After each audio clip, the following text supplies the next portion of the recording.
Up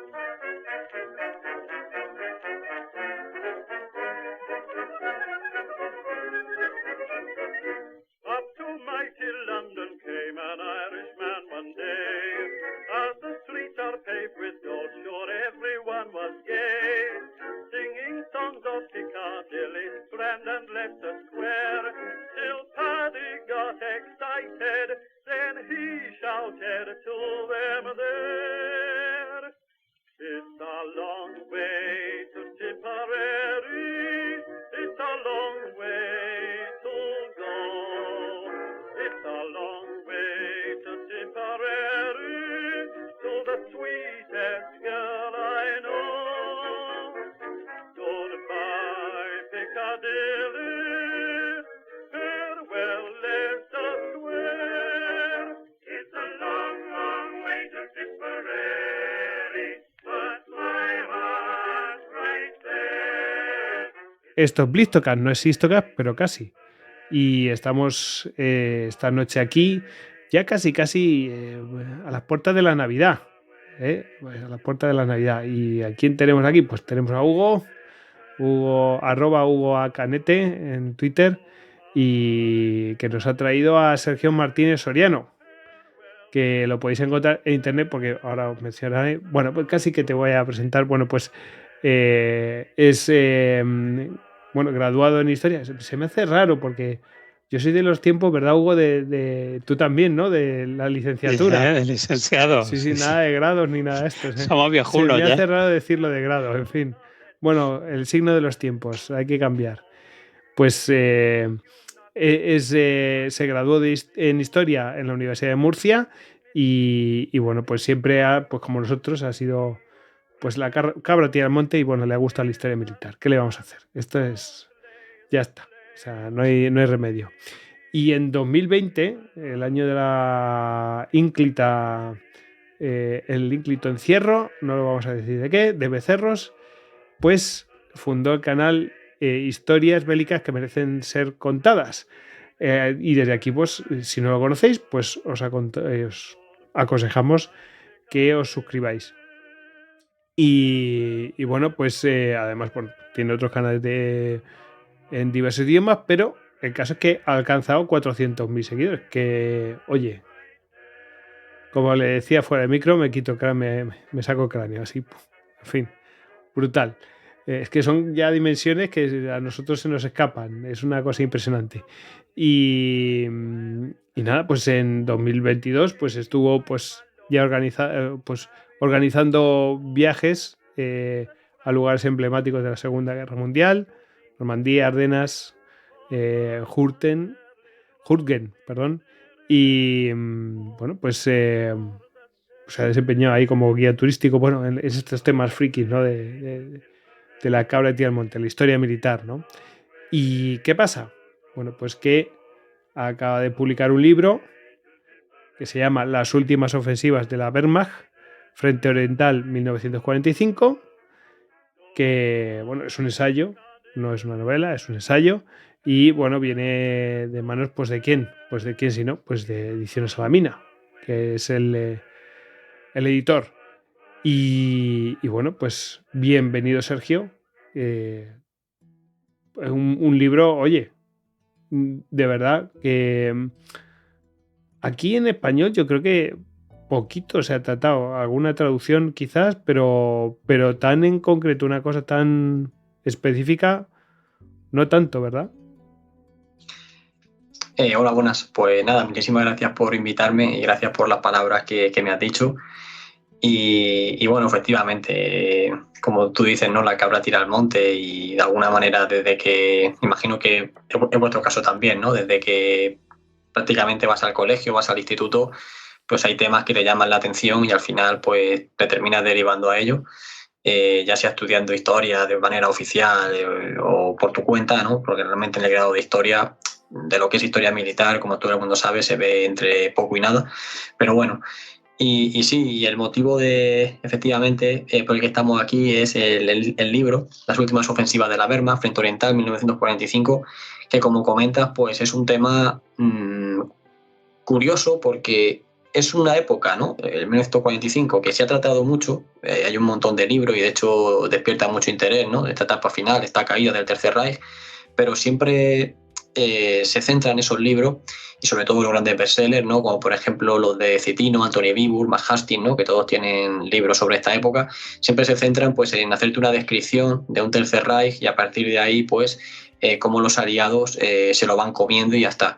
Pero no se meten dentro de lo que es el Tercer Reich para verlo desde la perspectiva de esos alemanes que parecen que, y parece y realmente lo están, ¿no? Que están derrotados, pero que no por eso se niegan a dejar de atacar y van a estar lanzando una ofensiva tras otra que se van a ir encadenando, sí, ¿no? Aquí en el que frente estaban oriental. en plan pasivo y no era así. O sea que por supuesto van a seguir teniendo actividad.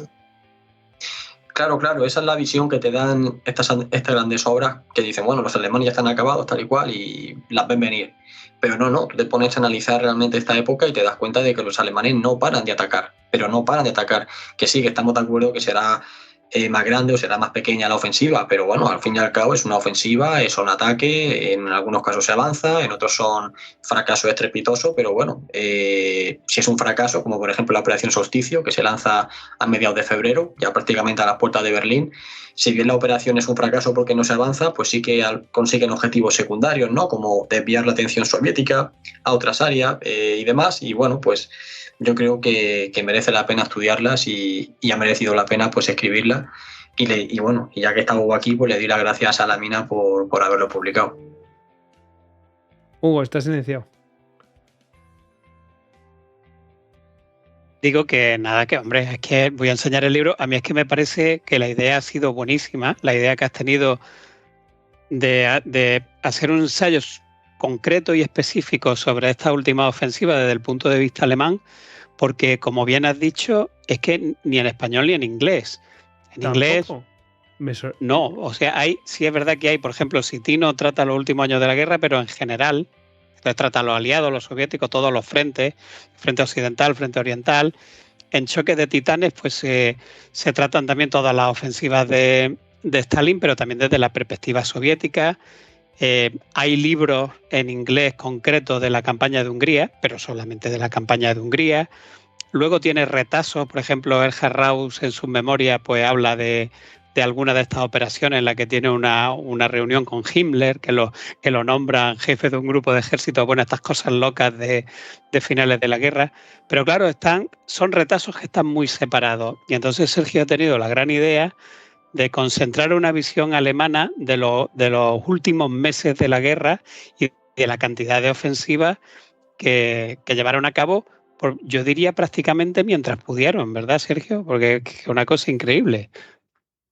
Sí, se usa todo y al final muchas ofensivas ya directamente fracasan porque se quedan sin gasolina y se quedan sin munición. O sea que se combate hasta la última bala y hasta la última gota de gasolina. En plan japonés, ¿no? Sí, y no estamos hablando de, a lo mejor, de decir, pues ahí hay una división Panzer que avance.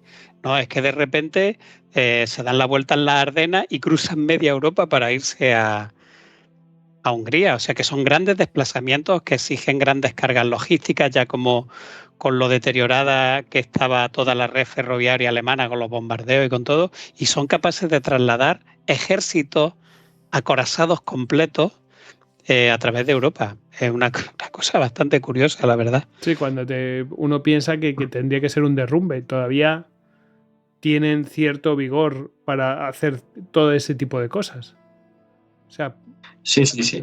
No se para en ningún momento. Yo quería comentar con respecto a lo que ha dicho Hugo, de que efectivamente existen monografías de cada batalla, pero al final tú estudias una batalla como puede ser las operaciones Conrad y ya está, y dices, bueno, vale.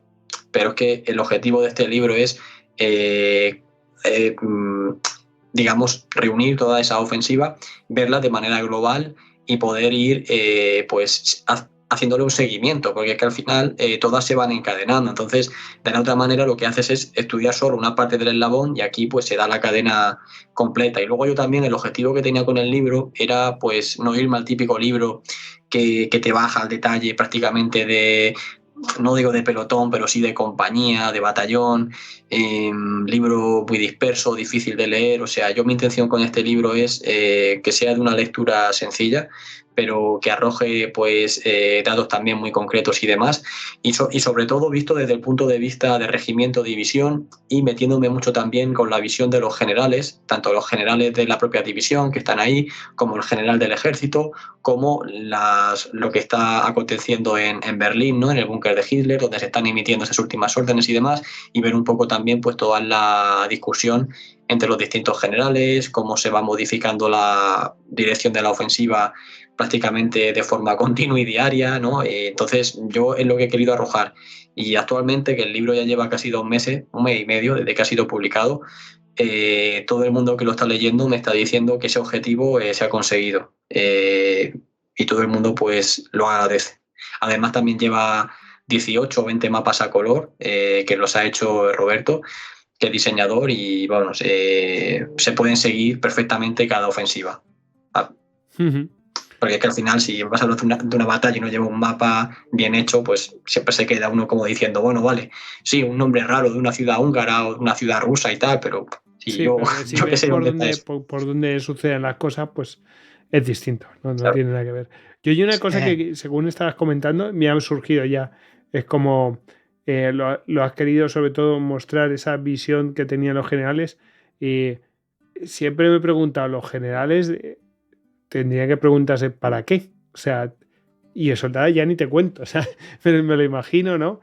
En plan de, ¿por qué? Tendríamos que estar ya, si esto ya no tiene más recorrido, pero seguimos aquí, pim, pam, pum, aunque no hay un desmoronamiento, ¿no? O sea, ahora mismo cuando estamos grabando, hemos visto en un país de Oriente Medio que derrumbes, y también en el pasado ha habido cosas similares, ¿no? Que se derrumba, ¿no? Directamente, y en unos días se cae todo, ¿no? Y ahí todavía tienen vigor, supongo que también pues, por cierto orgullo o cierta disciplina que han tenido toda la vida, o cultura, o lo que sea. Pero mi pregunta es, ¿esa gente no se preguntaba ¿para qué? Sí. A ver, por un lado están los generales, que simplemente se limitan a obedecer a Hitler y a no ser sospechoso de ser un derrotista y de que se le pueda acusar en tal sentido por negarse a obedecer. ¿No?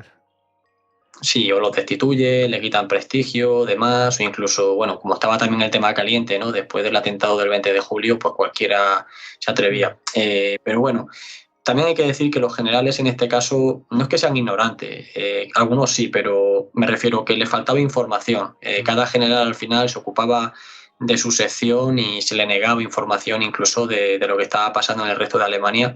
Y desde Berlín, pues lo único que le llega son promesas de que todo va a mejorar, promesas de que hay que aguantar un poco más, de que sus enemigos están a punto de, no de ser derrotados, pero están a punto de agotarse, y que hay que aguantar un poco más, y que ahora ya no la estamos jugando, ya se está defendiendo solo alemán, ya no estamos ni en Normandía, ni estamos en Bielorrusia o por Ucrania, estamos ya defendiendo la patria. Y luego también, por un lado, el tema del anticomunismo va a ser clave, porque al final mucha gente, ya sea propios generales o soldados, su mayor intención es que los soviéticos no entren en el corazón de Alemania, para proteger a la población civil de sufrir represalia, y luego también por lo que va a pasar después de cuando termine la guerra, ¿no? Si finalmente Alemania va a ser ocupada por aquellos países que primero lleguen al territorio en cuestión. Entonces, por esto hay una diferencia tan abismal entre la resistencia feroz que se va a producir en el frente oriental hasta el final, y una resistencia un poco más relajada en el frente occidental, que ya se va a venir abajo completamente a finales de marzo, principios de abril, cuando la cuenca del Ruhr es cercada. Pero ya digo, yo pongo el ejemplo, a ver, es que esto es un ejemplo un poco actual, pero bueno, se puede poner el tema de Ucrania y Rusia, ¿vale? Esto hay que cogerlo con pinzas, pero actualmente cada bando recibe su propia propaganda de guerra. Cada bando cree que la victoria está cerca.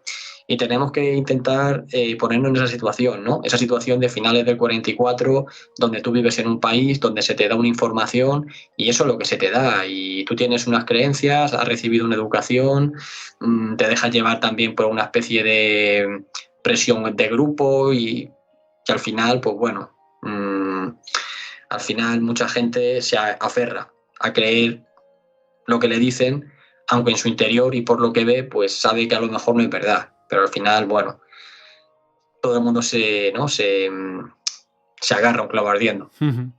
Sí, sí, sí. El tema de la información es verdad que es fundamental. Sí, sí. Claro, además hay levas, cada vez se van haciendo levas más jóvenes y esos jóvenes ya es gente que se ha educado en el nazismo en la década de los años 30, que esa gente está muy ideologizada, tiene muy poca perspectiva y luego pues los más mayores lo que están viendo es que o defienden el territorio nacional o los soviéticos se les meten dentro. Entonces, claro, yo creo que esa unión de dos voluntades, tanto la ideológica como ya la mera supervivencia, hace que las tropas luchen. Sí, sí, y yo ya digo, tú imagínate que desde el gobierno se te está prometiendo que todo va a cambiar, que la situación va a cambiar, que nuevas armas están a punto de entrar en acción y van a suponer un vuelco y que tus enemigos, pues claro, te dan unos partes de baja, ¿no? De las bajas que están sufriendo los británicos, los estadounidenses, los soviéticos, infladas, eran elevadas, pero se dan infladas. Y la visión es esa, hay que aguantar un poco más, hay que aguantar un poco más. Estamos al borde de conseguir, pues bueno, estabilizar el frente, que pase más o menos como ocurrió en la Primera Guerra Mundial, ¿no? Una guerra más de posiciones y que se estabilice una línea de frente que es inflanqueable, tanto por los aliados occidentales como por los soviéticos. Y al final, pues bueno, la intención es esa, llegar a un punto muerto, conseguir más tiempo y que nuevas armas le den la vuelta a la batalla. Esa es la consigna final que se va a vender por parte de Goebbels, ¿no? Por parte del Ministerio de Propaganda. Y bueno, es muy difícil medir si eso caló o no en la población, pero yo he podido ver encuestas, no de esta época, porque los soviéticos hacían pocas encuestas, pero los estadounidenses sí que hacían muchas encuestas, ¿no? Sobre todo cuando empezaron a capturar gente tras la caída de Francia. Y según esas encuestas, ¿no? Que estamos hablando de agosto del 44, la gran mayoría de soldados, estamos hablando de agosto del 44, todavía seguían pensando que Alemania iba a ganar la guerra. Eso es lo que reflejan esas encuestas. Ya digo, por parte a lo que su propaganda les decía. Entonces, pues bueno, no podemos extrapolarlo también al otro frente. Luego hubo también un componente, hubo un matiz ideológico muy potente desde la Primera Guerra Mundial, que es el famoso mito de la puñalada por la espalda, que siempre dijeron nunca más volverá a pasar, que es lo de la revolución, cuando la revolución interior, cuando se revela la flota en las bases navales, cuando empieza a rebelarse el ejército, y entonces ellos eso lo consideraron como una traición comunista y ellos pensaban, durante la década de 1920 y 1930, se hizo mucho hincapié en que la guerra podría haber continuado si no hubiera habido esa puñalada por la espalda. Y eso hace que la gente tuviera un chip ahí dentro en la cabeza que hiciera que resistiese a ultranza hasta el final. Y una parte importante de ese deseo de resistir hasta el final, en 1945, cuando ya todo es una ruina, es precisamente por esa idea de no nos puede volver a pasar lo de la puñalada por la espalda.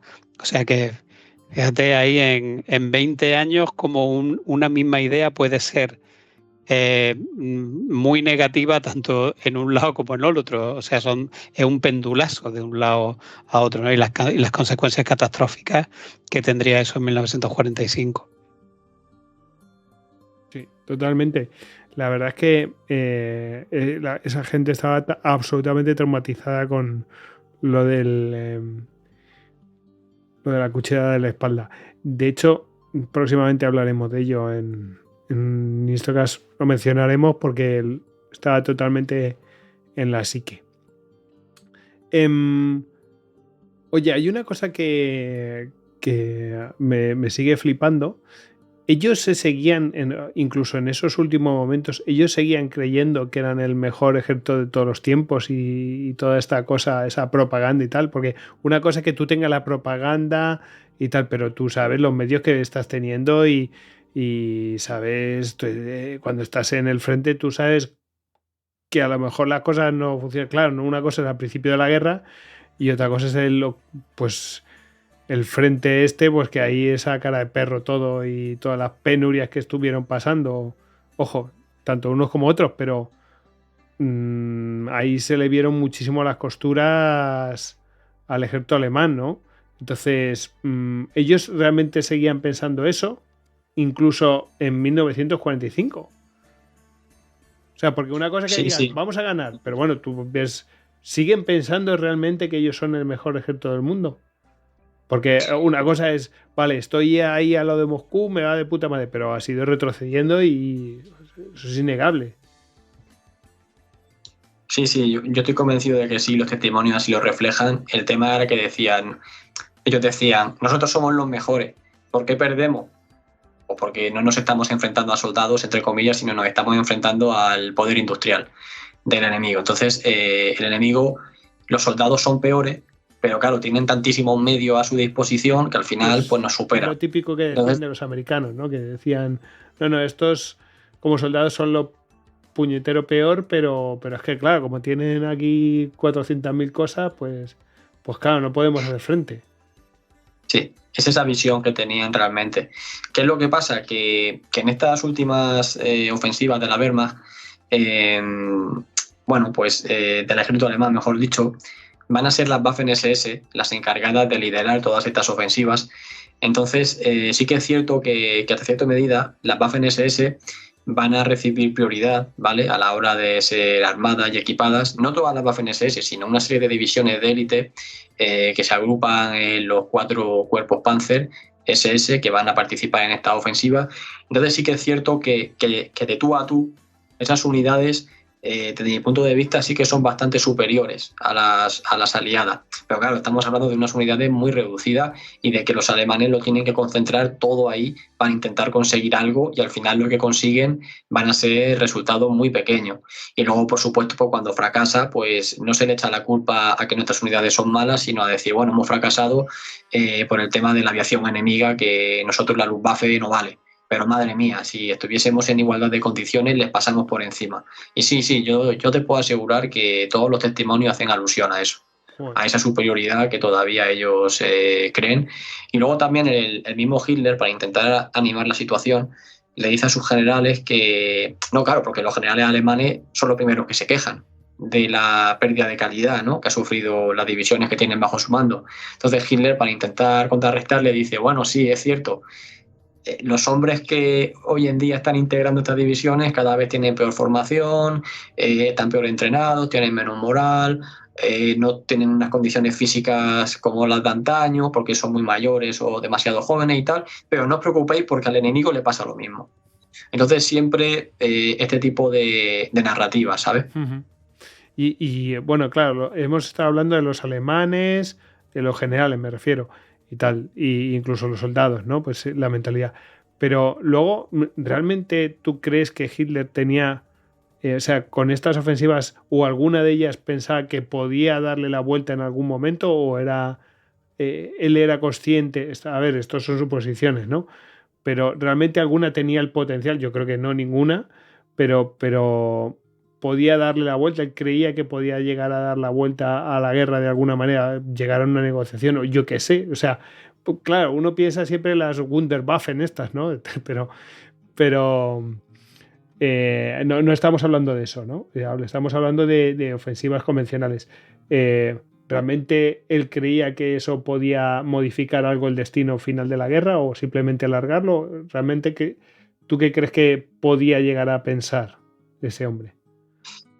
Pues a ver, en primer lugar, Hitler ya no tiene nada que perder, entiéndase la frase, ¿no? Salvo su vida. Claro, o sea, entonces a partir de ese punto él sabe que cuando lo capturen y tal, si Alemania pierde, lo van a matar. Y si Alemania, pues, ¿qué te quiero decir? Que su final va a ser morir sí o sí. Entonces, no se sabe si Hitler de verdad pensaba que todavía se podía hacer algo o si simplemente intentó alargar el final lo máximo posible. En cualquier caso, lo que Hitler decía una y otra vez era que quería conseguir algún tipo de éxito. Hitler esperaba algún tipo de milagro hasta el final. Entonces, claro, pues eso es como el que le echa a la lotería, ¿no? Cuanto más tiempo le estás echando, pues más posibilidades tiene de que ese milagro pase. Y esto se puede comparar a cuanto más se alargue la guerra, más tiempo tenemos para que termine pasando algo. ¿Qué tipo de milagro esperaba Hitler? Pues bueno, la muerte de Roosevelt, la muerte que se produjo, la muerte de Stalin, algún tipo de choque entre los aliados que hiciese que se viniese abajo, ¿no? La coalición, este tipo de cosas es la que esperaba Hitler, o algún tipo de invento revolucionario por parte de algún ingeniero alemán. Se sabe que estaban allí tras la bomba atómica y todo este tipo de cosas, pero bueno, eso por un lado, ¿no? En cuanto a milagro. Y siendo realista, lo que esperaba en el campo de batalla, lanzando todo este tipo de ofensivas, que realmente la más grande es la de las Ardenas, ¿no? En el frente occidental, ahí lo que se esperaba es dar algún puñetazo sobre la mesa en el que su posición mejorase de cara a una negociación. O sea, se sabía que la guerra no se iba a ganar, pero podía pasar algo que quebrase la estabilidad aliada o que hiciese ver a los aliados que no iban a poder con Alemania o que terminar de derrotar a Alemania le iba a suponer un coste que no podían asumir. Es un poco lo que se intenta hasta el final. Sí, un poco como los japoneses, ¿no? En plan de, bueno, sí, atacar esta isla va a ser terrible, como consiguen en Iwo Jima, ¿no? Oye, eso ahí transmiten perfectamente a los estadounidenses, oye, mira, esto ha sido una carnicería tan terrible, cada isla es una locura, meterse en Japón va a ser otra cosa, ¿no? Pues un poco lograr que los aliados llegaran a pensar algo así, ¿no? Intentar mejorar o quizá forzar una negociación en unos mejores términos, pero bueno, ahora nosotros a toro pasado lo vemos mucho más fácil, ¿no? Claro, es que eso iba a decir yo, que hay que intentar meterse en la mente de aquella gente. Y claro, si uno está viendo el poder que coge la Unión Soviética, que lo estaban viendo yo todos los días en el frente oriental, el puñetazo que pegan en las Ardenas, que realmente hace pupa a los aliados occidentales, o sea, que es que los paran en seco y llegan incluso a dividirlo y hay problemas en el mando. A Bradley le tienen que quitar una mitad del ejército para dársela a Montgomery, Patton se cabrea, bueno, un lío. Y entonces, claro, los alemanes podían pensar muy bien, los aliados no están muy allá, los comunistas tienen unas fuerzas potentísimas, cada vez mejor. Luego nosotros podemos ser una base a la hora de negociar porque los aliados occidentales se puedan asustar y se valgan de nosotros para crear un colchón. Yo si estuviera en la Alemania de 1945 me creería esa idea. Yo lo haría. O sea, desde fuera ahora ya con la perspectiva del tiempo estás viendo que la alianza era fuerte, ¿no? Pero un alemán en 1945 estaría dispuesto a creerse eso, pero rápidamente, creo yo. Sí, sí. Bueno, de hecho algunos... muchos alemanes buscaban eso, ¿eh? O sea, hasta donde yo sé... Sí, por eso que esa idea se pone en funcionamiento, pero es que es muy creíble para un alemán de la época. Y algunos aliados también. Algunos aliados, no, alguno ilustre, ¿no? Que yo creo que todos tenemos uno en mente de pistola. Sí, que no lo dejaron ir a Praga. Sí. Sí. En fin, nuestro amigo un último inciso. Hubo muchos generales alemanes,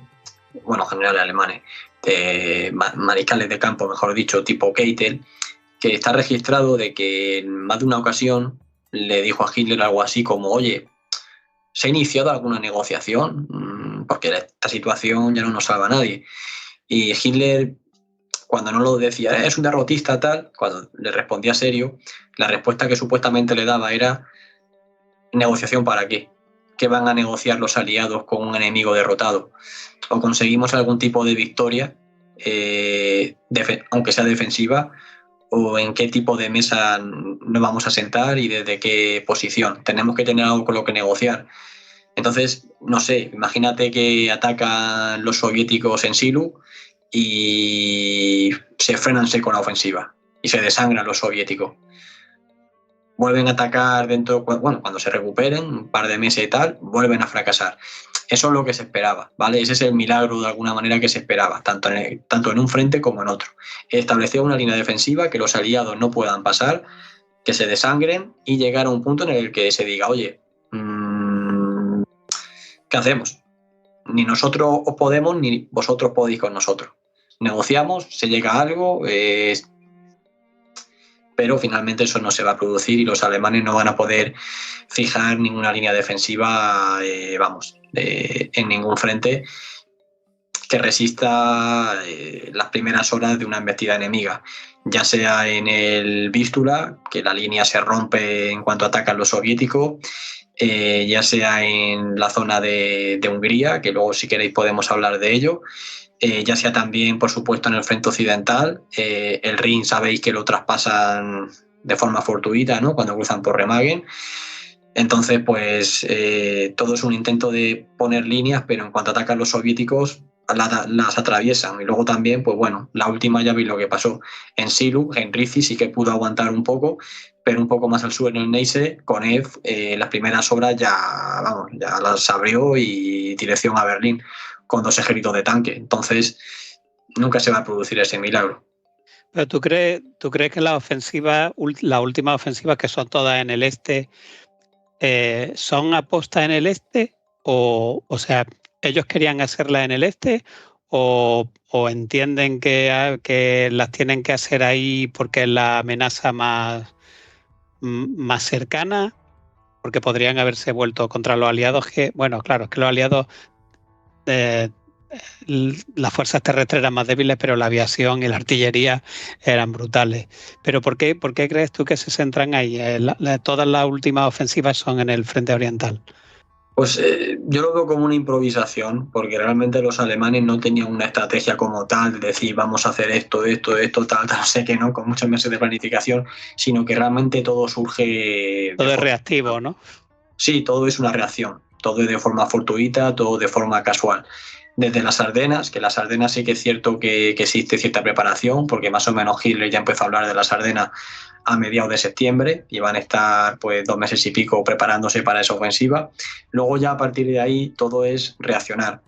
La primera ofensiva que lanzan los alemanes, que estamos ya a nada de que sea el 80 aniversario, va a ser Conrad I, que se va a lanzar en el frente húngaro. Pero esa ofensiva se lanza como consecuencia del cerco, ¿no?, soviético de Budapest, en el que los alemanes pues rápidamente se ven obligados a mandar refuerzos allí, que va a ser el 4º Cuerpo Panzer SS, que estaba en las inmediaciones de Varsovia, pensando que iba a pasar allí el final de año y el año nuevo. Rápidamente tiene que ser movilizada ese Cuerpo Panzer SS hacia el sur y ya de forma completamente improvisada, en un par de días se ven de que iban a pasar las navidades en Varsovia a trasladarse hasta las inmediaciones de Budapest para atacar. A partir de ahí todo va a ir haciéndose más gordo, ¿no?, por así decirlo, va a ir cobrando importancia y, bueno, de forma casual y fortuita pues van a tener lugar una serie de batallas en las inmediaciones del lago Balatón desde principios de enero hasta mediados de marzo, cuando ya los soviéticos finalmente contraatacan, pero ya digo, es todo fruto de la improvisación, de la misma manera que cuando los alemanes están atacando en las Ardenas y fracasan finalmente, luego se encuentran con la sorpresa de que los soviéticos le han roto el frente también en la línea del Vístula-Oder el 12 de enero y rápidamente Hitler tiene que abandonar su cuartel cercano a las Ardenas, se tiene que ir a Berlín, ya se queda allí en Berlín de forma definitiva a mediados de enero del 45, no vuelven a salir de ahí, quitando una visita que hace al frente del Oder. Pero ya digo, todo es reaccionar a lo que los aliados hagan. Han perdido completamente la iniciativa operacional, que se llama. ¿Queréis que veamos alguna de estas ofensivas en concreto? ¿Alguna que os llame la atención? ¿Por alguna característica en especial? ¿Alguna que sea, por ejemplo, vuestra favorita? No es que sea, a ver, ofensivas favoritas aquí, no sé, pero alguna que digas, oye, esta curioso o esta es paradigmática, ¿no? Por alguna razón es más llamativa. Sí, nos podemos centrar ya que estamos en el frente húngaro, donde se van a lanzar las 3 operaciones Conrad, ¿vale? Que son 3, pero que son 3 ofensivas independientes.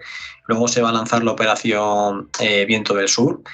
Y luego ya por último se va a lanzar lo que se llamó la operación Despertar de Primavera, que es una operación de una magnitud tan grande que se la llamó el segundo Kursk, para que veamos la envergadura y que realmente es la última gran ofensiva de los alemanes en la Segunda Guerra Mundial, que no desmerece lo de las Ardenas, ¿eh? Y estamos hablando de una fecha tan tardía como marzo de 1945. Sí, que o sea, estamos prácticamente hablando... mes y medio antes de que tomen Berlín. Sí. Y estamos hablando de que son 5 ofensivas, 5 ofensivas nada más y nada menos, donde los alemanes reúnen a todas sus divisiones de élite en las inmediaciones de Budapest, mientras recordemos que los soviéticos se sitúan a 70 kilómetros de su capital. O sea, mientras su capital está a tiro de piedra, en vez de decir vamos a mandarlo todo a Berlín, como los aliados pensaban que iban a hacer. Y bueno, esta gente lo va a enviar a Berlín y nos van a dejar los otros escenarios un poco más vacíos.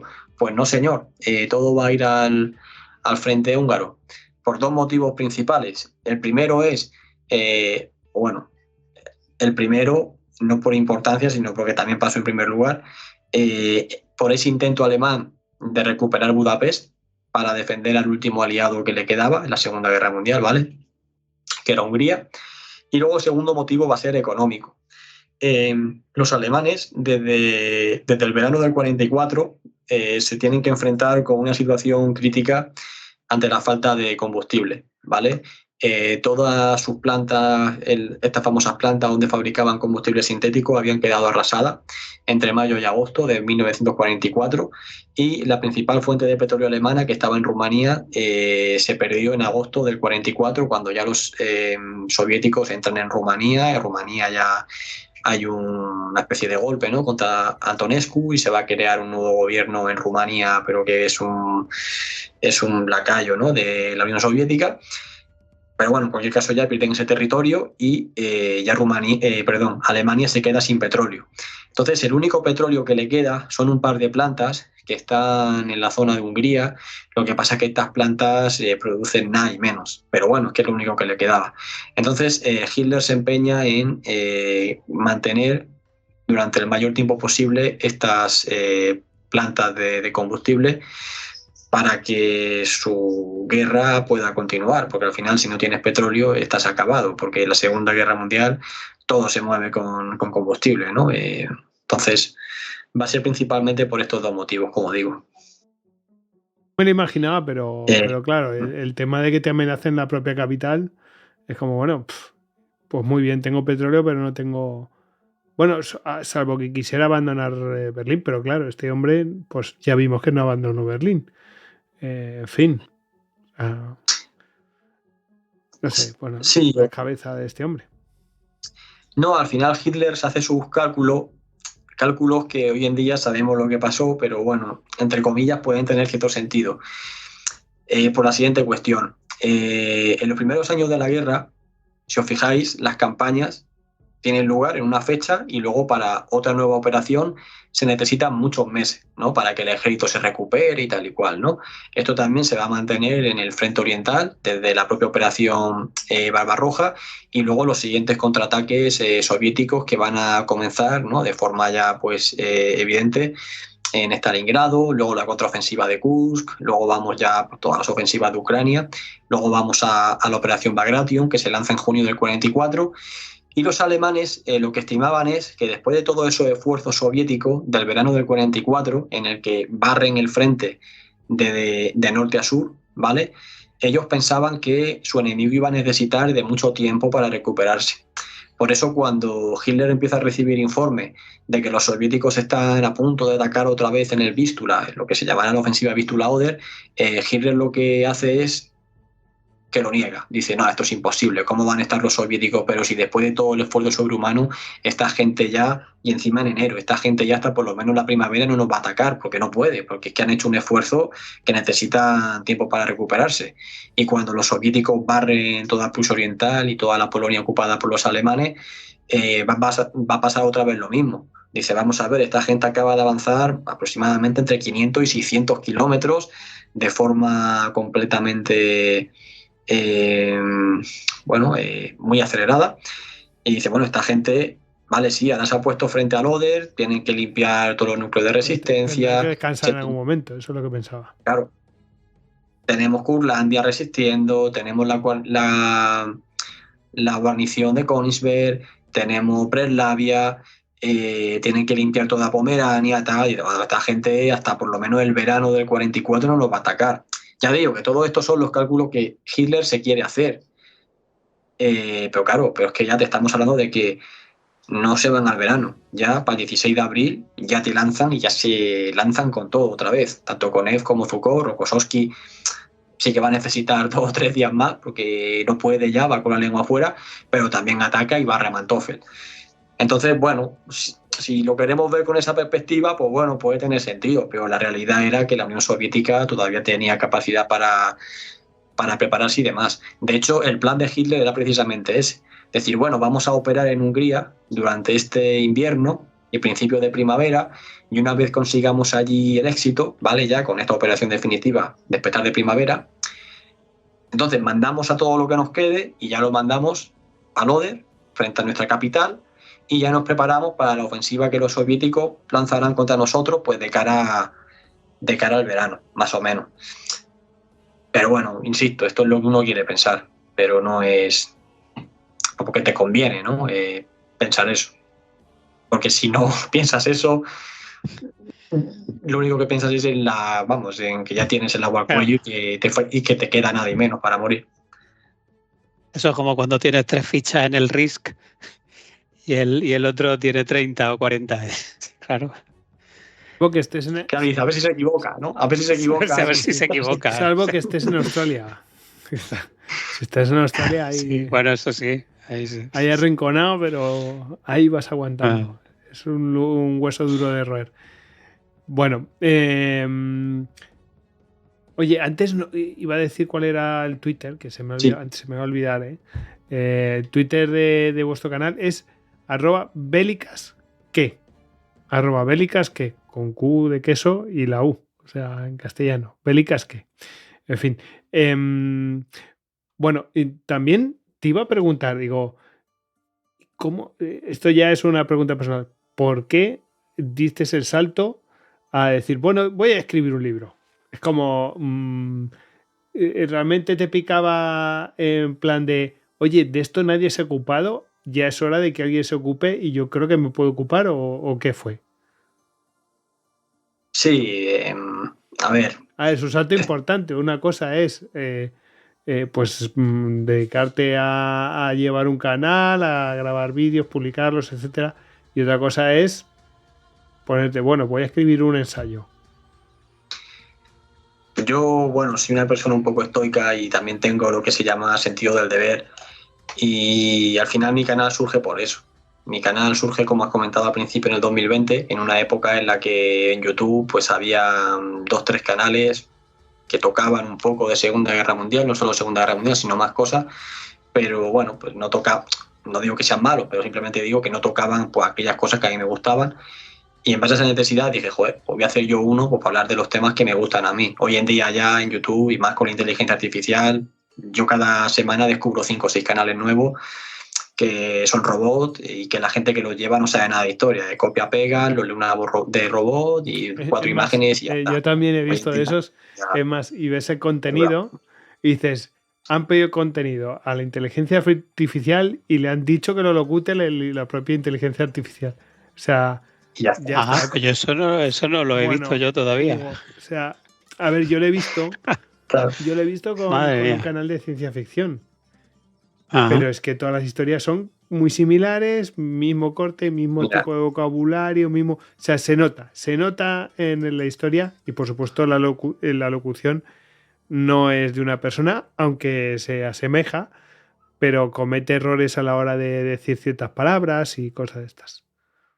Yo puedo asegurar que a día de hoy, sin miedo a equivocarme, solo de Segunda Guerra Mundial, que como has dicho Edu, de todo, de dietas, de deporte, no sé qué, todo esto es igual.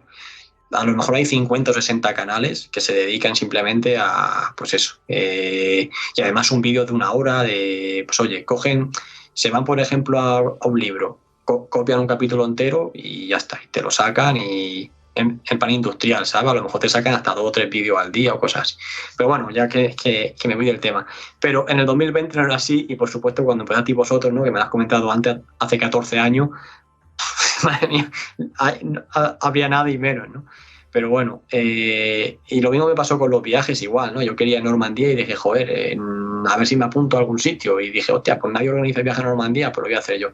Y de aquí con el libro pues igual. Es un tema, leyendo precisamente sobre la caída del Imperio Romano, que volvemos a lo mismo, ¿no? A todo el mundo le gustan los años de esplendor de Roma, cuando Roma es invencible y las conquistas de la Galia, de Dacia, de lo que hoy en día, bueno, iba a decir de Gran Bretaña, pero digo Britania y demás, a todo el mundo le gusta leer eso, pero cuando tú lees la caída del Imperio Romano, pues bueno, obviamente no tiene nada que ver el poder que tiene, ¿vale? Roma ya en el siglo V, pero todavía sigue mandando pues a sus legiones, ¿no? Contra los hunos, contra los vándalos en África, y hace un montón de operaciones que son interesantes de ver, y básicamente la idea surge un poco de ahí, de decir, bueno, oye, con los alemanes se podría hacer algo similar. Entonces te pones a buscar y dices, joder, pues no hay ningún libro que abarque toda la ofensiva, todos los coletazos y tal.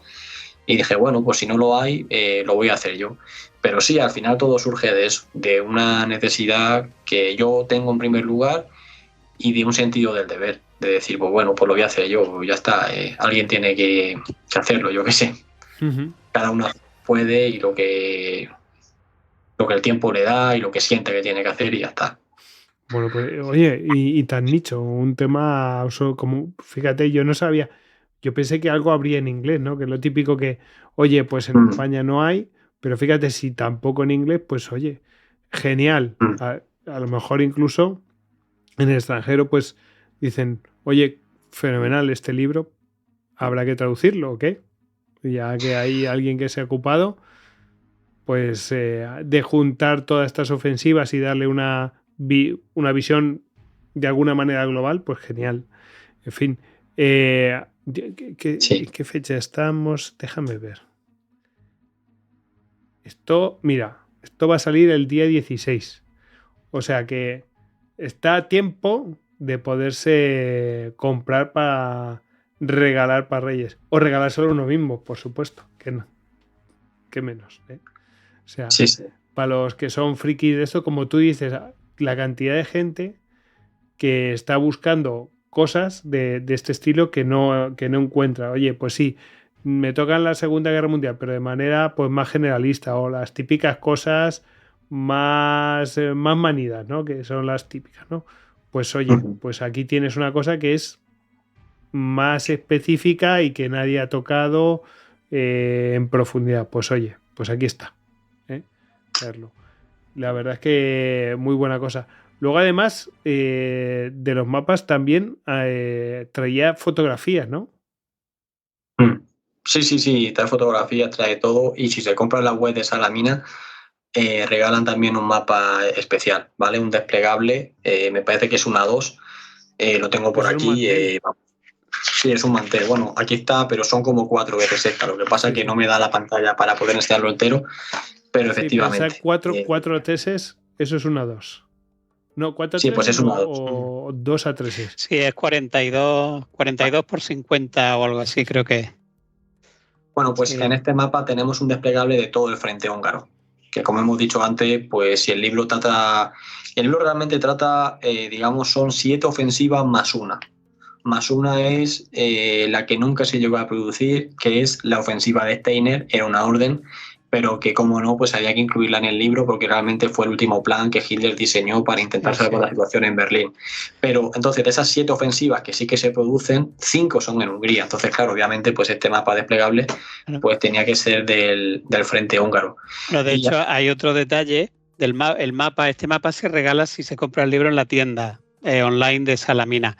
Pero una de las partes la he enseñado una, pero la otra parte, que es esta, es de la operación Conrad 3, pero es una reproducción de un mapa original del GIER, un mapa operativo en el que, no sé, voy a acercarlo, a lo mejor si se ve, se pueden ver las unidades ahí, las formaciones, los cuerpos de ejército, las divisiones en el frente. O sea que también no solo tiene un valor a efectos de consultarlo en la lectura, sino que además también pues tiene un valor de, bueno, tiene ahí un material que es del GIER. Sí. Entonces, pues eso, en este mapa, que es más ampliado, obviamente, es inmenso, es como 5 veces el libro, más o menos de grande. Claro, aquí todavía hay más detalles, hay más pueblecitos y tal, que a lo mejor en los mapas, que ya de por sí están muy detallados, que incluye el libro, pero bueno, aquí ya sí que lo tienes con todo lujo de detalle. Entonces, pues nada, como ha comentado Hugo, está en la web Salamina y tenéis un 5% de descuento con el código Historias Bélicas. Y ahora que estaba hablando de fechas, precisamente ahora se va a cumplir el 80 aniversario de todas las operaciones que tocamos. El 16 de diciembre, cuando se emita el podcast, pues estaremos en el 80 aniversario del inicio de la batalla de la Ardenas, que al igual que fue hace pocos meses, el 80 aniversario de la batalla de Normandía, pues en las Ardenas, yo estuve allí ahora en octubre, la última vez, y ya lo están preparando. Han llevado un Tiger 2 del Museo de Saumur, se lo han llevado también para... No sé exactamente dónde lo han puesto, imagino que está en Bastoña, en la Parrax. ¿Se lo han llevado ronroneando o cómo? Se lo han llevado en un camión, lo meten en un camión con no sé cuántas ruedas lleva ese camión, ¿vale? Un tráiler inmenso, y se lo han llevado para allá. Tiene que dar gusto, ¿no? Ir por la carretera y que de repente... Bueno, lo adelantas tú, ¿no? Adelantas a un tráiler inmenso y lo ves ahí con un Tiger 2 montado y dices, joder, alguno pensará, estoy seguro, mira, ya se lo llevan por Ucrania, ya están mandando tropas por Ucrania desde Europa. Tenemos que recurrir al pobre Tiger, pues están las cosas mal, en fin. Sí, pero creo que los rusos hicieron cosas así, pero bueno. No, gente que no sepa del tema, como cuando comenzó la guerra de Ucrania, que en las imágenes de los telediarios te metían un Tigre 1, que te quedabas tú, joder, macho. Buscaba tanque, no sé qué, y el primero que le salía y lo ponían en el telediario. Sí. O sea que sí, de eso hubo, sí. Por eso lo digo.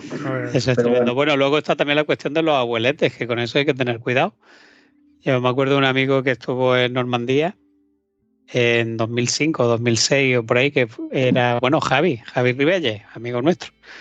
La primera vez en Normandía que dejaban entrar a recreadores alemanes, una compañía de paracaidistas, y iba desfilando por la carretera con las botas, con los clavos de hierro, clac, y bueno, a la gente mayor pues no se le veía cara de que le hiciera mucha gracia. Sí, recordaron malos momentos.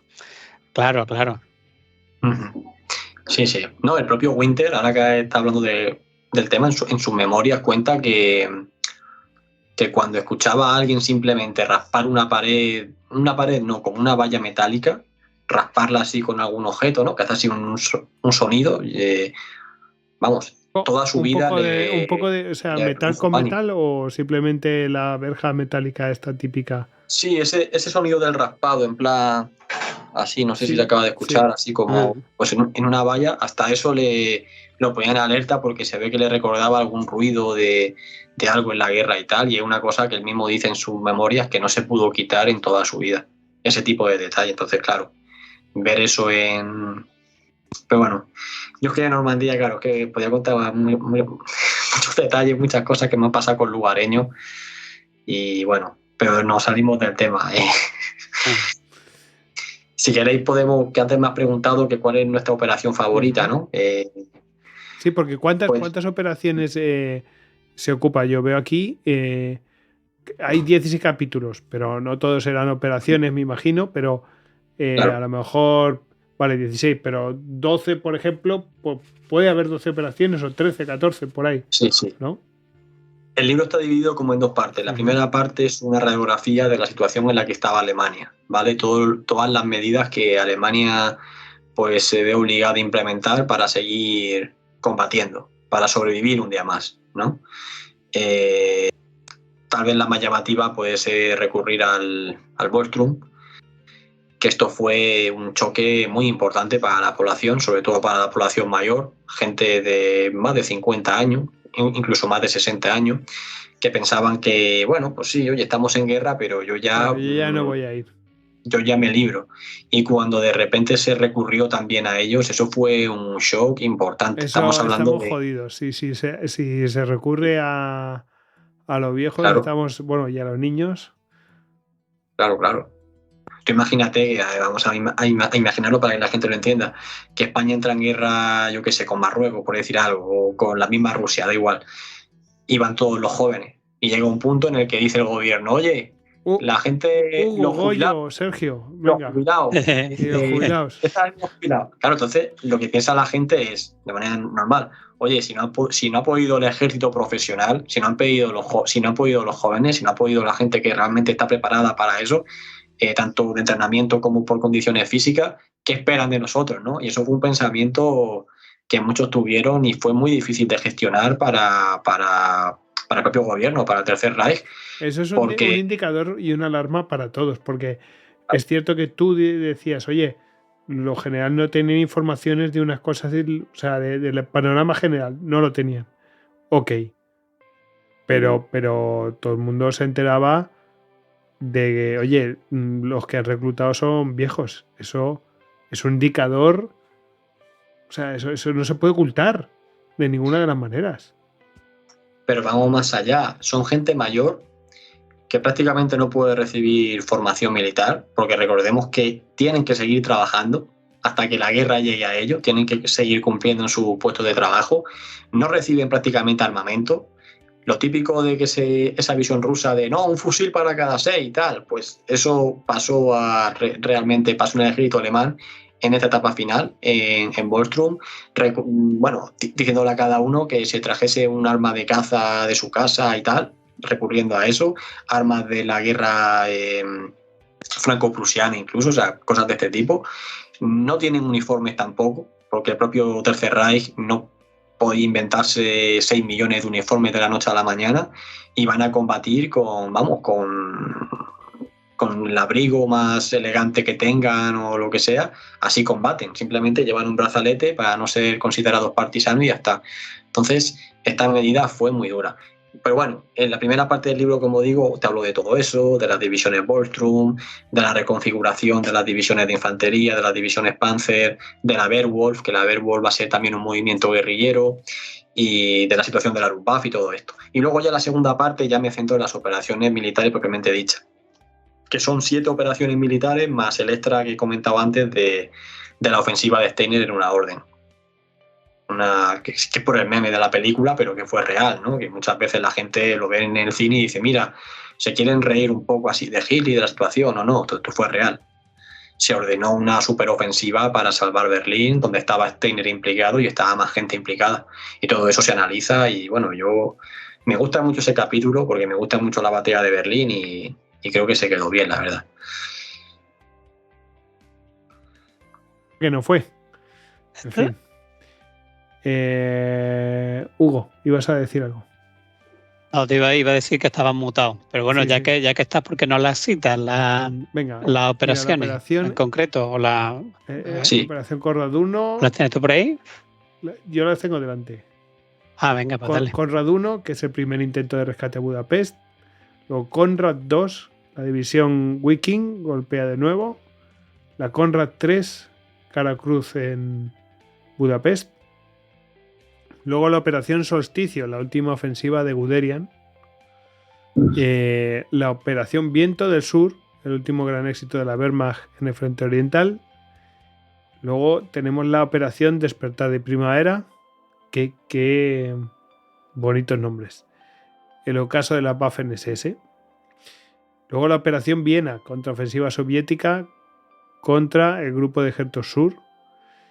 Y luego la batalla de Bautzen, el ataque de Ferdinand Schörner, y luego la ofensiva Steiner, que era una orden, pero bueno, que efectivamente quedó en la teoría, ¿no? Que es el último plan de Hitler. Son todas esas de las que se ocupa. Al final nos has dicho cuál era tu preferida. A ver, yéndonos a magnitud, Despertar de Primavera se tiene que llevar la palma, porque es que estamos hablando de que ahí los alemanes ya es su última apuesta. O sea, lo he dicho antes, o sea, que se considera el segundo Kursk. Estamos hablando de que participaron solo del bando alemán unos 900 carros de combate. Estamos hablando, como digo, de principios de marzo del 45, 900 carros de combate para lanzarse ahí entre el lago Balatón y el lago Valence, dirección al Danubio, y luego con la pretensión también de tomar Budapest y tal, y ahí se lanza todo. Claro, ¿qué es lo que pasa? Que esa operación, por resultado, no se consigue nada. Por ejemplo, la operación Conrad 3, que Conrad 3 se va a lanzar desde mediados de enero hasta finales de enero, más o menos un mes y una semana antes, ¿no? que Despertar de Primavera. La operación Conrad 3 es más espectacular de estudiar porque hay un avance descomunal y tal. Lo que pasa es que estas operaciones Conrad, no sé por qué, no tengo respuesta a eso, no son famosas, o sea, no han pasado así a los libros y tal. Es un frente secundario, pero es que son operaciones de mucha magnitud. Entonces, pues eso, yo me quedaría con la operación Despertar de Primavera. Lo que pasa es que es muy similar a Kursk, pasa lo mismo.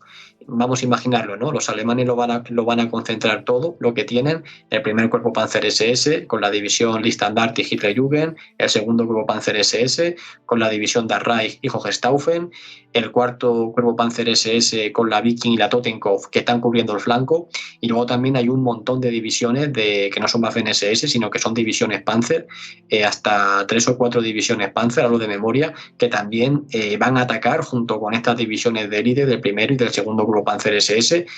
Y como en Kursk, comienza la ofensiva en un sector en el que los soviéticos ya habían detectado que los alemanes iban a atacar y ya llevaban varias semanas fortificándose. Además, bueno, esto no es parecido a Kursk, pero bueno, lo que es parecido a Kursk es que hay un montón de anillos defensivos y el terreno estaba completamente embarrado. Estamos hablando de marzo del 45, donde ya se estaba produciendo pues el deshielo. Entonces es un lodazal, eso juntalo con carros de combate que pesan mucho. Bueno, es un desastre descomunal.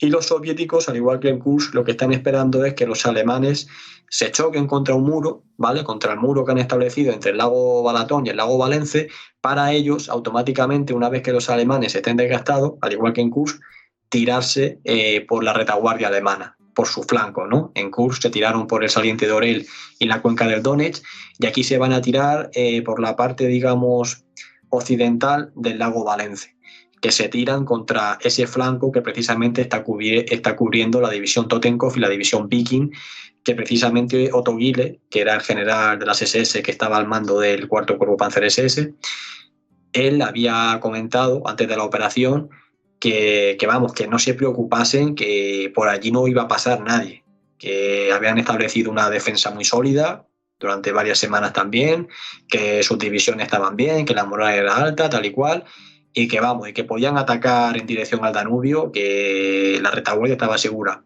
Pues bien, la intensidad del ataque, que se lanzan con hasta 3 ejércitos, se lanzan los soviéticos contra Otto Gülle. Solo la descarga de artillería que le van a hacer a Otto Gülle, me parece que es el 15-16 de marzo del 45, ellos dijeron que jamás habían recibido un bombardeo de tanta intensidad, ¿vale? Y estamos hablando de 2 divisiones de élite de la Waffen-SS, que las han pasado de todo en el frente oriental durante los años anteriores. Pues solo el bombardeo inicial dijeron que superó cualquier bombardeo previo recibido.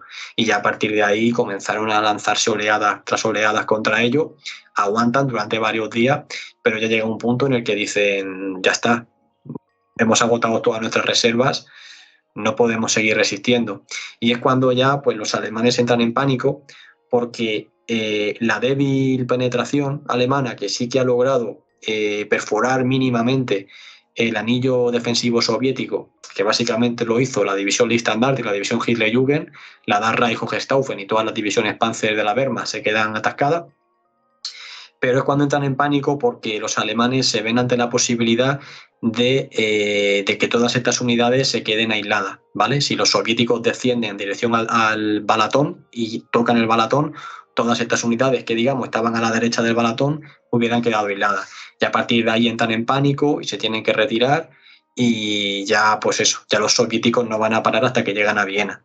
Por eso también, que le han nombrado la Operación Viena, es la única ofensiva aliada que toco en el libro, porque ya que estamos ante 5 ofensivas alemanas en Hungría, me parecía mal decir, bueno, se acaba el frente húngaro con el fracaso alemán en Balatón y no pudieron avanzar y aquí se quedaron, ¿no? Y haber cortado ahí. Entonces quise continuar un poco más y decir, bueno, vamos a explicar también cuál va a ser el final de todas estas unidades, cómo se repliegan de cara en dirección Viena.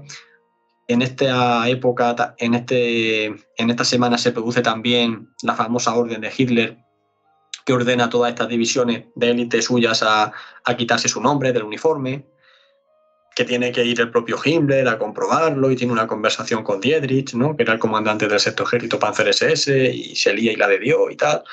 Las bocamangas, ¿no? Era lo que se tenían que quitar. Claro, la cinta de bocamanga, ¿no? Claro, que ahí pone Adolf Hitler, ¿no? Entonces, todo fue un malentendido. Hitler, que estaba en su búnker de Berlín, enviaba órdenes a Hungría, esas órdenes tardaban un montón de tiempo en llegar y la información que le venía de vuelta también tardaba. Entonces ahí hay un desfase de casi un día y medio. Entonces, mientras Hitler estaba hablando de mantener una línea de frente en tal punto, ¿vale? Todo esto ya después de haber salido de Balatón y ya dirección Viena. A él le llega la información, que va con retardo, de que sus unidades están más cerca de Viena de lo que él pensaba. Es decir, que habían retrocedido más en dirección oeste, cosa que estaba prohibido, entre comillas. Entonces, a partir de ahí dice, que yo estoy aquí haciendo cálculos tal y resulta que mis tropas ya se han retirado sin mi permiso, tal y cual, no sé qué. Y es cuando se calentó y dijo, pues, que se quiten mi nombre, porque no se merecen llevarlo, tal, ¿no? Así en resumido lo estoy contando. Y eso fue pues un insulto y bueno, ya ha sido un episodio que ha dado pues, para escribir mucho y bueno, para escribir todo tipo de artículos, de todo tipo. Algunos con mejor intención, otros con peor y tal, pero bueno, eso pasó. Entonces nada, pues esa es mi ofensiva, entre comillas, favorita. Pero bueno, si nos vamos a ofensivas desconocidas, me quedo con Conrad 3, que han sido muy poco estudiadas. Y luego también hay una operación muy interesante, que esto no tiene lugar en Hungría, sino tiene lugar en las puertas de Berlín, que va a ser la Operación Solsticio, la última ofensiva de Guderian, que esta es una ofensiva muy interesante, muy, muy, muy interesante, porque Guderian lo que plantea es traer un montón de tropas de Noruega, abandonar Curlandia, abandonar lo que quedaba de Prusia Oriental y concentrar a todas esas tropas en Pomerania, ¿vale? Que estaban, digamos, en el flanco derecho de la penetración que había hecho Zhukov en dirección Berlín, ¿no? Del primer frente bielorruso. Entonces, lo que quería, como digo, Guderian es concentrar al mayor número de tropas al norte y luego, por otro lado, en el sur, en la zona más o menos de Kustrin, traerse a todo el sexto ejército Panzer SS que se estaba retirando de las Ardenas, que iba a Hungría. Lo que quería era que se desviase y en vez de ir a Hungría subiese hacia Berlín, para así haber metido un ataque en forma de pinza a las puertas de Berlín con todas estas tropas del norte de Pomerania y con todo el sexto ejército Panzer SS por el sur y haber seccionado y haber hecho ahí una gran batalla. La típica de los alemanes. La Kesselschlacht, famosa, claro, de Federico, una batalla de cerco decisiva. Eso hubiera sido, vamos, si eso hubiera tenido lugar, no me cabe duda de que hoy sería una de las batallas más estudiadas de la Segunda Guerra Mundial por la magnitud, por la importancia, por la épica, si se quiere decir, final y tal. Claro, ¿qué es lo que pasa? Que Hitler dijo que no, que ni se abandonaba Curlandia, ni se traía la lotería. No, ya digo. Sí, no, te estaba obsesionado con el terreno. Se negó a todo, se negó a abandonar, a aceptar todas las sugerencias de Guderian, se negó también a desviar el sexto ejército Panzer SS a Berlín y lo quiso seguir enviando a Hungría, como finalmente fue. Entonces en Solsticio solo va a atacar por nada y menos 4 restos que quedaban por ahí que se habían retirado después de la penetración soviética y 4 tropas que se habían traído a toda velocidad y tal, y atacan en una pinza solo, y es la ofensiva más penosa de las que lanzan los alemanes. Pero claro, porque finalmente se lanza así. Si se hubiera hecho el plan original que quería Guderian, A ver, que no hubieran ganado los alemanes ni hubieran supuesto la victoria, pero que te quiero decir que la ofensiva hubiera sido, pues eso, muy interesante, renombrado sí. por todo el mundo. Se hubieran quedado sin gasolina, pero los primeros estadios hubieran sido muy interesantes, sí. Pues chicos, vamos a recordar, a ver, esto por supuesto se puede comprar en todos sitios, es decir, está en Amazon, etcétera, pero si lo compráis en la página de Salamina, os digo aquí que lo tengo en edicionesplatea.com, que es la página de Salamina. Bueno, pues ahí podéis haceros con el libro y pues os lleváis el mapa plano, ¿cómo lo decís vosotros, no? Mapa, yo creo, ¿no? Mapa de operaciones. Mapa desplegable. Sí, eso es. En A2 y bueno, pues pero bueno, os tenéis que hacer con el libro Las últimas ofensivas de la Wehrmacht, Frente Oriental 1945. ¿Quería decir algo, Hugo? No, te iba a decir lo de mapa desplegable. Sí. Yo, una cosa que no hemos tratado es el hardware. Por ejemplo, el hardware me refiero a la máquina. En Hungría se pierden unas cantidades de carros de combate impresionantes, los alemanes. O sea, hay fotografías que se revelaron hace unas décadas, yo creo que salieron con la caída de la Unión Soviética, en las que se ven columnas enteras de Panther destruidos. Y a mí siempre me ha llamado la atención cómo los emboscarían o cómo los destruirían de esa manera tan brutal, porque además tienen incluso los números de tiza de haberlos contado, tienen las fotografías, y bueno, pues son números de 3 cifras, o sea que los estaban contando por centenares. Y luego otra cosa que también me llama la atención es el tipo de daño que tienen esos carros de combate cuando están reventados, que es que las planchas de blindaje están rajadas. Y eso quiere decir, o eso es reflejo de la gran pérdida de calidad que sufrió todo el armamento alemán, que era en muchos aspectos el mejor, en algunas cosas, en otras no, pero en lo que era mejor era el mejor, pero que paulatinamente también va sufriendo una pérdida de calidad, que eso al final incide en lo operacional. Entonces, de esta reflexión era ¿qué opinas, Sergio, tú de todas esas grandes batallas de la llanura húngara? ¿Cómo debieron ser? O sea, tú has llegado a vislumbrar cómo se perdían esas cantidades tan enormes de blindados y, por supuesto, la calidad con la que ellas operaban en esa época. Sí. El tema de la pérdida de calidad, en primer lugar, sí que lo analizo en el libro, porque efectivamente aquí en esta época siempre hablamos de números, pero es que a veces los números dicen poco. Porque, claro, tú empiezas a decir, ¿no? ¿Y cuántos millones de combatientes tenían los alemanes? ¿No? Y digo, madre mía, aquí sobre el papel, madre mía, menuda cifra, pero claro, empiezas a contar a gente del Vostrum, empiezas a contar a gente que no tiene formación, a personal transferido de la Luftwaffe, de la Kriegsmarine y tal, y dices, bueno, sí, hace mucho en el mapa, pero realmente no tienen valor combativo. Entonces hay que tener mucho cuidado cuando uno ve los números en esta época, porque engañan. Eso con respecto al número de efectivos. Y con respecto a la calidad del material, pues efectivamente, la pérdida de calidad ha sido descomunal. Recordemos que Alemania va a tener su pico de producción más o menos en el verano del 44, ya a partir de ahí cae, pero los alemanes, o sea, lo que la industria alemana estaba a pleno rendimiento. En esta época todavía le quedaban 2 regiones muy importantes, la de Silesia, más o menos en la zona actual donde se cruza, donde conecta Alemania, Polonia y la República Checa, más o menos, eso es Silesia, y luego tenemos la cuenca del Ruhr, ¿vale? Ya pegado al Rin. Esas 2 zonas eran las 2 regiones más importantes de producción que tenían los alemanes. Silesia va a caer a finales de enero, después de que los soviéticos abran paso por Polonia, y la cuenca del Ruhr va a aguantar hasta mediados finales de marzo del 45, ¿vale? Entonces, a partir de ahí, el propio Speer ya dijo que ya a la guerra le quedaban semanas, por no decir días, cuando pierden estas regiones industriales. Y efectivamente, y los alemanes lo que recurrieron fue a todo para seguir poniendo material en el campo de batalla.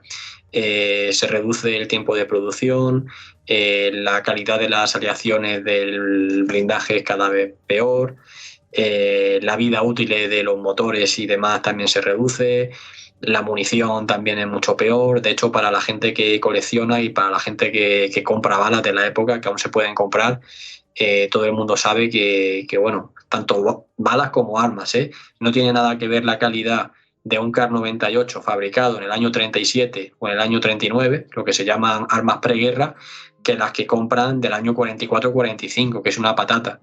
Entonces hoy en día tiene mucho más valor ese armamento, digo en el mundo del coleccionismo, pero que en el fondo por esto, es porque la calidad no se puede ni comparar. Pero bueno, es lo que tienen que hacer. Por eso se dice muchas veces que el blindaje de un Tiger 1, a pesar de que es inferior al de un Tiger 2, muchas veces puede ser más efectivo, porque depende de qué Tiger 2, la aleación, aunque sean más centímetros, pero como la aleación es menor, o sea, menor, es de peor calidad, puedes sufrir un impacto y que le haga más daño que un Tiger 1 con una mejor aleación, ¿no?, de los primeros que salieron de fábrica. Pero bueno, y con respecto a las pérdidas de carros de combate alemanes, pues sí, a ver, estamos hablando de que sobre todo aquí en la operación Despertar de Primavera, que posiblemente esas imágenes que hayas visto sean de esa operación, porque es donde más volumen de carros de combate hay, como digo, le pasa como en Kursk, se lanzan contra unas posiciones que ya habían sido preparadas previamente, con muchas minas también, zanjas, y recordemos que en esa época los soviéticos también tienen un arsenal de armas, tanto de cañones antitanques como de carros de combate y de cazacarros que pulverizan cualquier carro de combate alemán. No tienen, yo creo que quitando, ¿qué te iba a decir yo? El T-34, 85 y algún T-34 o 76 que pudiese quedar, yo creo que los alemanes tenían más ventaja en el frente occidental, con sus carros de combate, que en el frente oriental, que la cosa yo la veo un poco más igualada. Sí que es verdad que en el frente occidental, pues bueno, tenían esa aviación, ¿no?, que estaba mucho más presente que la soviética, que también los pulverizaba. Cada frente tiene sus pros y sus contras. Pero bueno, estamos hablando de que si se lanzan contra posiciones que han sido previamente fortificadas, pues no tienen nada que hacer. Y luego también, ya por último, hay que tener en cuenta que en la guerra no es lo mismo atacar que defender. Cuando tú atacas y avanzas, muchos carros de combate se pierden por tonterías, ¿no? Oye, pues si la falla de una cosa del motor que se puede reparar, o me han disparado a la oruga, o yo qué sé, o me he quedado sin gasolina, un montón de cosas que te pueden pasar, pero el caso es que el carro de combate se queda parado, pero que no necesariamente ha sido destruido. Claro, cuando tú estás avanzando no pasa nada porque ese carro de combate lo puedes recuperar, ¿no? Dice, bueno, pues se repara y sigue funcionando. De hecho, es una locura, ¿eh? Cuando te pones a ver las estadísticas de las batallas, una cosa son los carros de combate, entre comillas, que quedan destruidos / averiados, pero cuando tú ves la tasa de carros de combate que se pueden recuperar, estamos hablando de que se pueden recuperar casi 2/3 de los carros de combate que se pierden en una operación. Si luego dispones de una pausa y esos carros de combate han quedado en tu zona, puedes reparar casi 2/3 partes, sin problema, ¿eh? Pero claro, ¿qué es lo que pasa cuando te retiras?